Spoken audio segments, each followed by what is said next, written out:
How's it going, guys? John, the basic expert here. Sorry there was no real video last week. I was out of town visiting family, out of state, but I'm back in town. No stream this week, obviously, but here's a video for this week. Subscribe to our supporters and supporters on other platforms. You will be getting 2 maps this week. And I probably, right after I record this, and you'll probably see before this video is released, I'll pick 2 winners for the last 2 months for supporters as well. They'll be getting World War II Operation White Box. That'll be what one winner gets. The other will be getting Warriors of the Red Planet. Both sort of white box style sort of takes on the OSR games and whatnot. So looking forward to that. So keep an eye out for that. Both cool books and maps are incoming.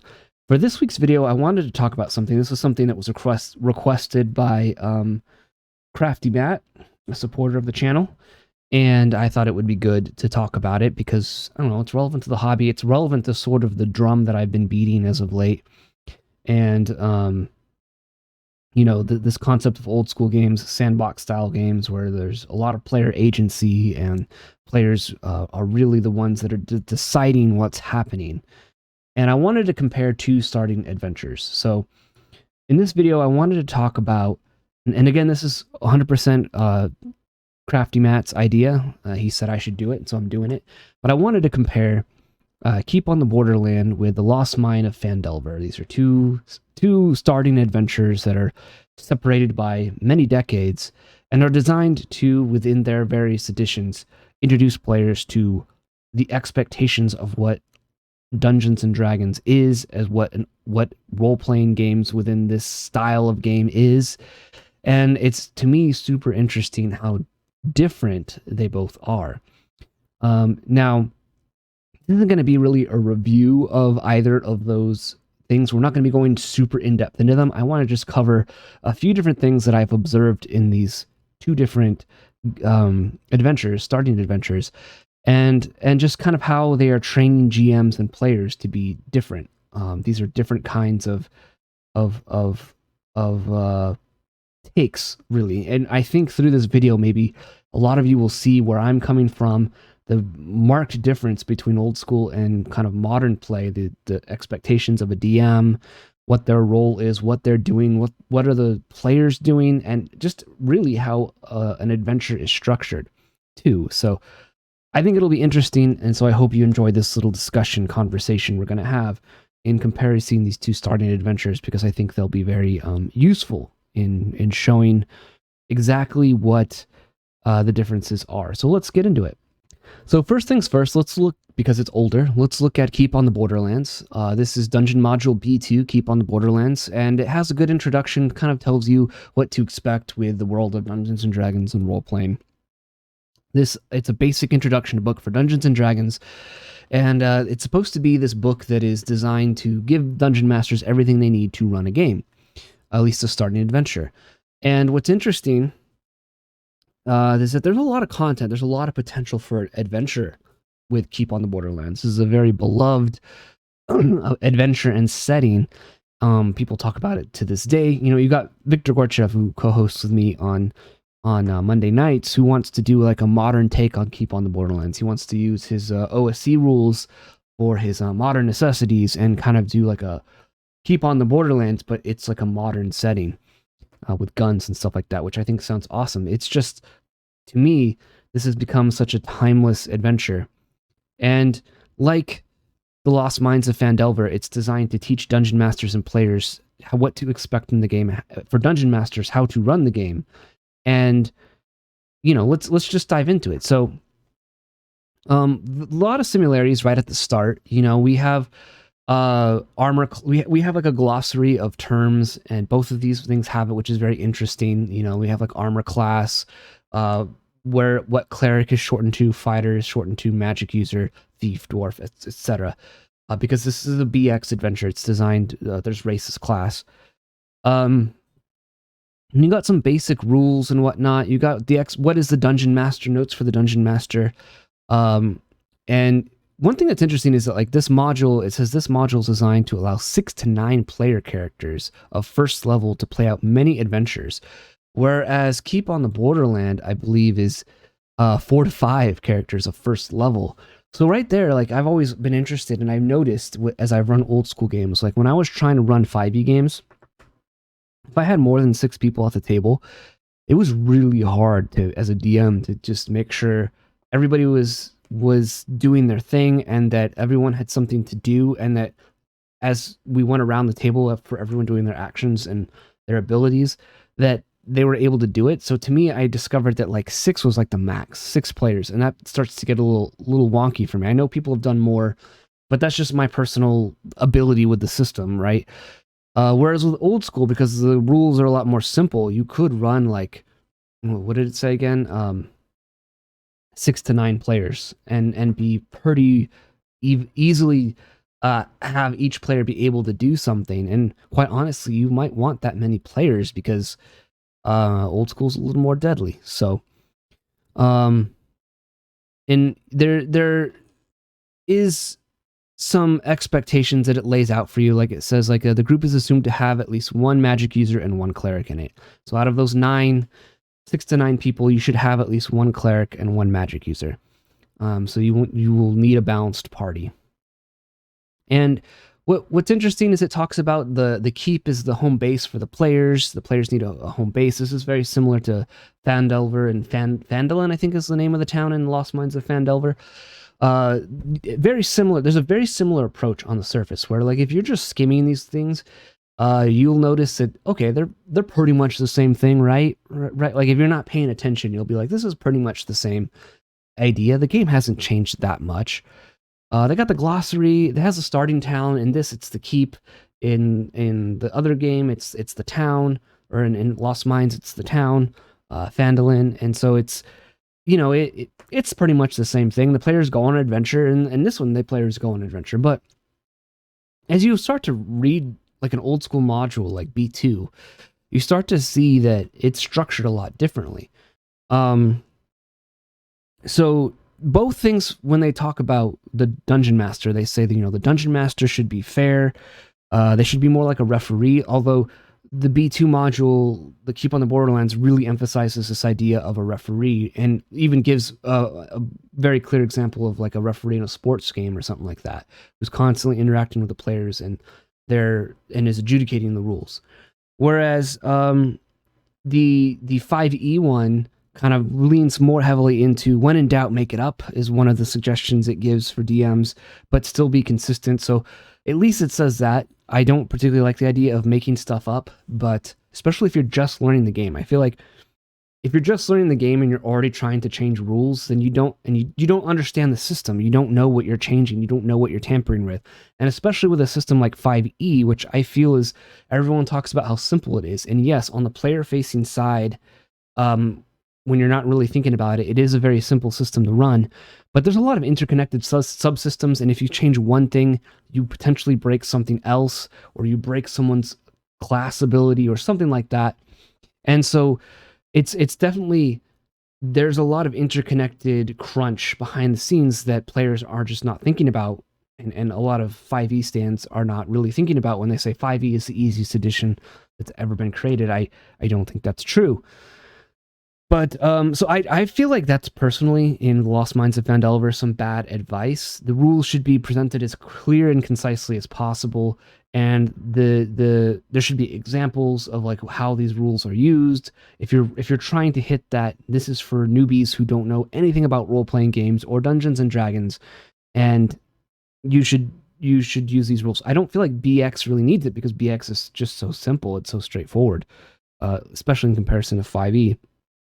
But at least it says, if it on a further thing it says is be consistent. So if you make a change to the game, you probably should make note of what that rule change was, so that if that situation arises again, you can be a fair referee. Because again, both modules emphasize fairness, and so one thing I noticed as you scroll through this, that's also different in how these things are structured, is if you were to scroll through these 2 modules, you would see that they are very much set up like okay, let's talk about B2.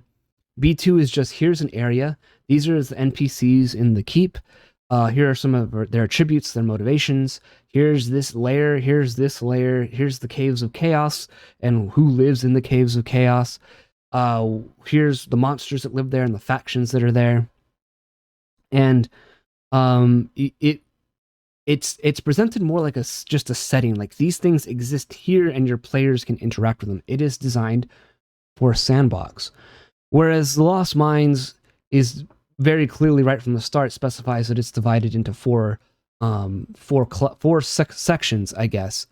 And it lists them even, like, so it names what these four sort of segments of the adventure are, as far as like acts in a movie or acts in a play. These four acts. There's Goblin Arrows.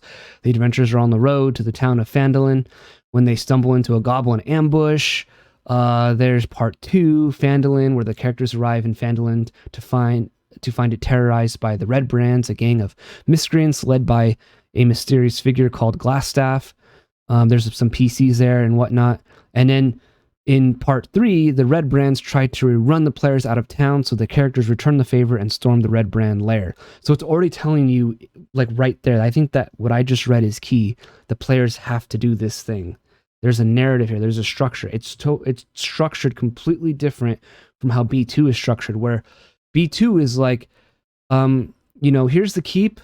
Here's the start. The players are just It's very similar, I guess, where the players are starting and they meet like the guards, and immediately the B2 says start role playing. Make notes about what the players are saying, so the players know that if they're rude to the guards might remember that. If they're kind to the guards will remember that too. You have notes about the keep. You have a rumor table with things like a merchant imprisoned in the caves will reward his rescuers. A powerful magic user will destroy all cave invaders. The big dogmen live very high in the caves. There are hordes of tiny dogmen in the lower caves. An elf once disappeared across the marshes. Beware the mad hermit of the Northlands. So it gives you all these things where players can like hear these things in town and pursue them. And it gives you, for many of these, some of them are true, some of them are false. So, for instance, number 2, a powerful magic user will destroy all cave invaders. That's false. Or a fair maiden is imprisoned within the caves. That one's actually false. But I like that. And Basic Fantasy has Caves of Chaos, which is pretty much like very similar to this adventure here, where there's like the similar sort of thing where there's rumors. Some of them are false, some of them are true. And it's presented in the same way, where it's a very sandbox sort of thing. Then you got maps and areas of the keep, who lives there, who these characters are. You have areas outside the keep. You have a map, a square map of the landscape and what's there, and where the caves are. You got layers, like goblin layers and things like that. And these are just things that are they're not presented in this story structure where, like in Lost Mines, where this is teaching you to run, in my opinion, kind of a railroaded adventure. Now, let me say, I've heard plenty of people that have run Phandelver just fine, and they used it as a starting point and ran it in a sandbox kind of way, where the players are there and they kind of go off in a lot of different things. I think part 3 even says the spiderwebs provide characters with several short adventures in the region around Phandelver as they search for more information about the black spider and the dwarves' lost mine. So there is almost like this pseudo sandboxing, but it's not nearly as open as B2 is, where everything is still pointing to this spider character in Lost Mines of Phandelver, and the players dealing with that magic user or that sorcerer or whatever, and his minions and his bandits and whatnot. So very, very different. Lost Mines of Phandelver is very clearly here to teach you the new way to play, which is this almost story structure. Here's these 4 parts, 4 acts like a play, 4 acts like in a movie. A lot of movies in plays have 3 acts, but this one's 4. And you need to be able to guide the characters to, because there's this assumption here where I think like in part 3, where the Red Brands try to run the characters out of town, so the characters return the favor and storm the Red Brand lair. in a hidden stronghold beneath an old manor, they find Iarno Glassstaff, Albric, the leader of the Red Brands, is taking orders from someone called the Black Spider, and that the Black Spider wants the adventurers out of the picture. Well, what if the characters just leave, you know? I ran Caves of Chaos, the basic fantasy module for my basic fantasy game, and my players got through probably about half of the dungeons in the area before they caused quite a ruckus in town, exposing, because I added my own things to it too, because the module encourages you to do that. They exposed the mayor as someone who is selling people to orcs for sacrifice to their dark gods. And so obviously the mayor didn't like this, and the players were ran out of town and had to run for their lives, and so they went to a different town. And so we sort of left everything behind in the Caves of Chaos area, the Chaotic Caves. So and that's okay, because everything is sort of these smaller contained areas and adventures. There's no like ticking time bomb, ticking clock, anything like that, which that leads me to another important thing that I think B2 really emphasizes that Phandelver doesn't really seem to talk about at all. One big thing that B2 emphasizes, or even devotes a few paragraphs to, that Phandelver and really a lot of it, I know that it's there in the PHB in 5e, I know it's in the DMG, and it's not the book's fault that it's something that is overlooked within the wider 5e hobby, but time is just not an important thing within a lot of modern games and within the 5e sphere. And it was and is an important part of old school play. And the B2 module has the Dungeon Master, has a whole section, a few paragraphs about how the Dungeon Master is responsible for time. It lays out what a turn is, which is 10 minutes in BX or in Basic, and that a round is 10 seconds, and how to switch between the two, that a combat should be 10 minutes no matter how many rounds it took. I guess unless it took more than 10 seconds rounds to equal 10 minutes, but that's probably not going to happen. With the assumption that the ability to lick wounds and sharpen blunted weapons and whatnot is what occur, bandage wounds and whatnot is what's going on. It talks about actual clock time and that a turn might take longer than 10 minutes or shorter, but essentially this idea that time and keeping track of time is incredibly important. And I can say from my 5e days that when I was taught or shown or watched others play, time was not an important part. Like maybe you're marking off days, but the amount of time is just not important. It's not emphasized, and it really should be emphasized a little bit more. So I do think that's a big difference there, is that time is a little more emphasized in these older modules, introducing new game masters to the hobby and new players as well, but it's not made to be as important in Lost Mines of Phandelver. But again, you know, I've heard people talk very, you know, Phandelver, that they love Phandelver, they think it's a good module. I've never personally ran it myself, but it does. Looking at it, you know, I almost ran it once, and I was excited to run it back when I was running lots of 5e, starting a new group, but I just never got around to it. I ended up making my own starting adventures and campaigns. The thing with Lost Mines is it does make for a good jumping off point, and that is where it is very similar to B2, where B2 could make for a fantastic jumping off point to a wider campaign, a wider adventure.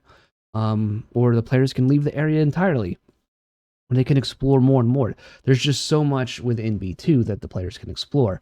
And again, I think it's a big difference comes down to presentation, where B2 is presented more as a toolbox for DMs, and Phandelver is presented a little bit more like a narrative.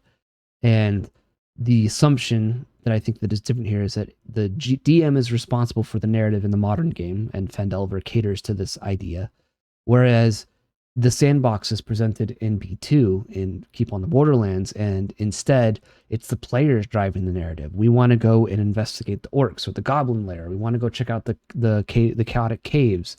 We want to go and explore the wilderness. It says like, the players are going to go off and do things. Like they could go and explore a dungeon. They could go and just want to explore the wilderness, and you're going to have to be able to adjudicate all of that sort of stuff that the players want to do.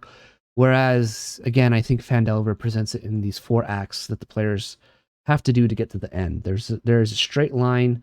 It kind of branches out, but everything still kind of leads back to that final act where they have to confront the big bad evil guy that's been harassing them the whole time, the Black Spider or whatever guy is called. So, I think both are good adventures. Probably, you know, I never ran Phandelver. I'm only going off of what I can observe in comparison to Keep on the Borderlands. But you know, I hear people talk fondly of Phandelver. I think Vic ran Phandelver, and I've heard many people say that they were able to build off Phandelver and produce a sandbox game. It's just not inherently in there in the adventure to teach you to do that.